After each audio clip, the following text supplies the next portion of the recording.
saying, come here, come here, come here, come here, come here, come here. See, he can't pluck you out of God's hand, but he can entice you out of God's hand. Come here, I got something better for you. Come here, I got something bigger for you. Come here, I got something that look better, that smell better. Come here, before you know it, you're so far away from God, you're wandering in the wilderness and can't find your way back.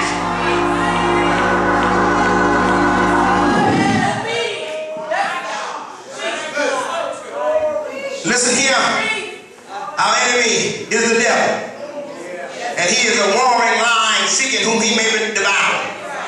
I prayed this morning, God told me to pray for the saints because he's crouched at the gate.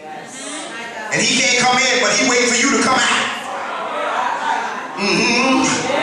He's crouched at the gate. And he can't get in, but he waiting for you to come out. I can't take this no more. I'm going to do my own thing. As soon as you leave, he right there waiting for you. I don't want to do this thing no more. I have to do my own thing. I can do it better. I can have a better time. And right when you walk out, he's waiting for you.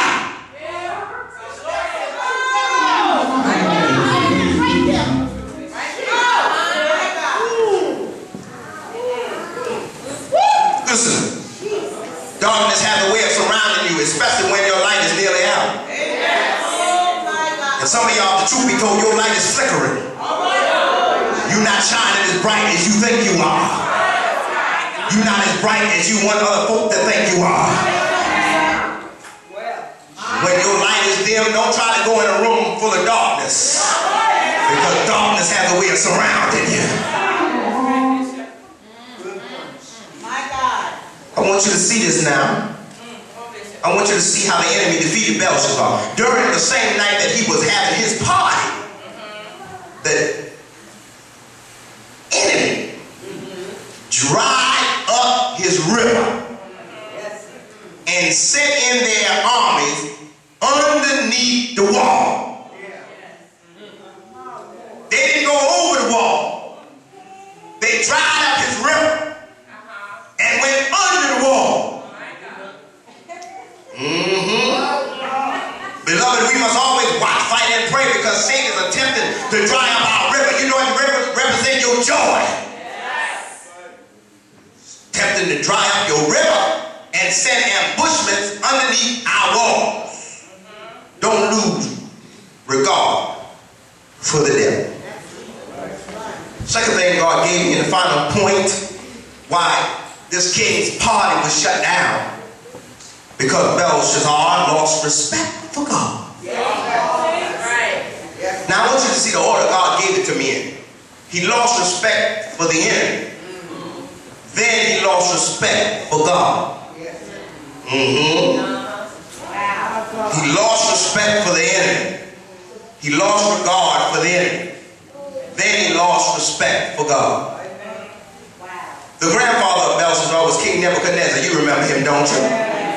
Now, it's something really amazing about Nebuchadnezzar. In all his flaws, God used Nebuchadnezzar to defeat the pride of Israel.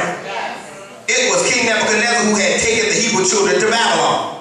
But look what Nebuchadnezzar did. I have to give him credit for this. He then placed the treasures from the temple of Jerusalem under lock and key. God humbled him time and time again. So Nebuchadnezzar, he developed a great respect for the God of Israel. But that wasn't the case for his grandchild, King Belshazzar. Isn't that the way life is sometimes? Grandmama, granddaddy could have been a saint, and here go these old hellish grandchildren. Huh? Well, I ain't talking about nobody. I'm just talking about what I'm talking about. Mama prayed 24 hours a day in her room, and while she praying, the son or the daughter in the other room having sex with people they ain't married with, getting high, hello somebody, getting drunk, hello somebody. Y'all looking mighty puzzled right now. Some of that hellraiser was probably some of y'all right here, and some of y'all still that hellraiser. In his drunken state, let me leave y'all. He demanded, listen now, look what King Belshazzar did. He demanded that the sanctified vessels of gold that had been from the temple of Jerusalem, from the temple of God, be brought into his party. Once he brought that which was sanctified into party, he gave them to his lords, to their wives, and to their concubines.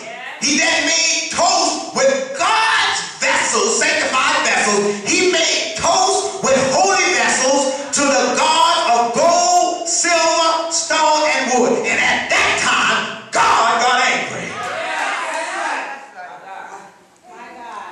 I gotta tell you something. When we lose respect for God, we also lose reverence for those things that are sacred. Well, I got to preach it here. Some of y'all ain't gonna like me, but that's all right. One won't reverence the sanctuary. One will tear up the Bibles. One will let their children play with the hymn books.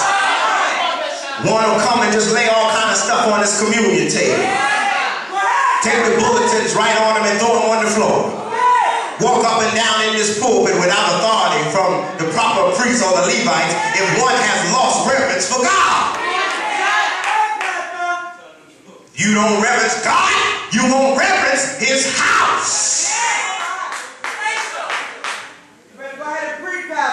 One can't reverence his neighbor when one has lost reverence for God.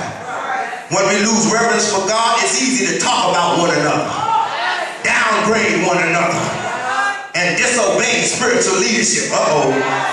When we lose reverence for God, it's easy to buy clothes, shoes, and electronics, but won't pay tithes.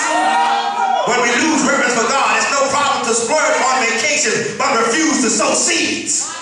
When we lose reverence for God, it becomes all right to mingle with the world and the world system. When we lose reverence for God, it's easy for you to come in church, run right up here, and sing in the mic after you've been in the club on the weekend. When we lose reverence for God, it's easy for you. I gotta preach it the way God gave it to me. It's easy for you to come in church smelling like a pack of Newports. It's easy for you to come in church with liquor on your breath. And then you use that as an excuse. God said, come as you are. That does not apply to you. You've been in church too long to still be coming as you are.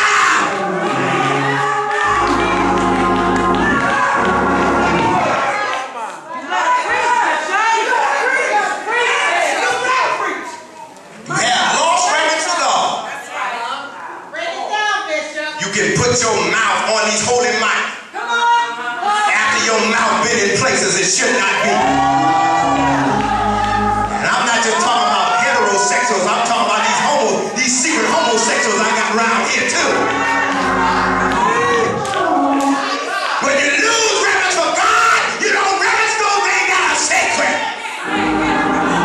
You'll come and you'll cuss on church property, but just as long as I ain't inside, you want holy ground.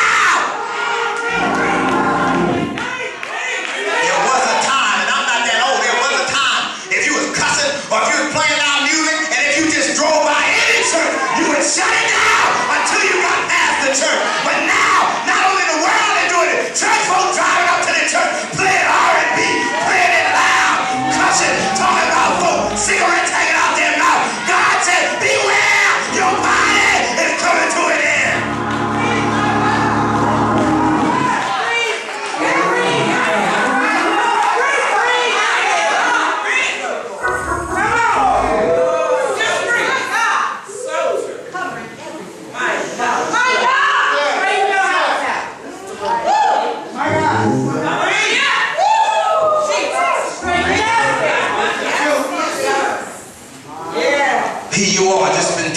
Leadership. Been talking about the leader, talking about I wouldn't have did it that way if I was him. And here you come running, want to carry my Bible and carry my robe and wipe my sweat. The devil is a liar. Your fire is coming to an end. God said I'd rather use a jackass than use some of y'all, because I think the jackass have enough sense to realize when God is trying to use them. Preach King I am.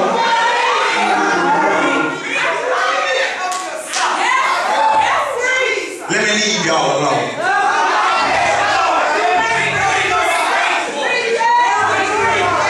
I don't preach for your money nor your friendship. I preach for God. And I've been preaching for God for 7 years. I've been here. I ain't gonna stop now. Regardless of who don't like it. You can come or you can go. I'm gonna preach for God.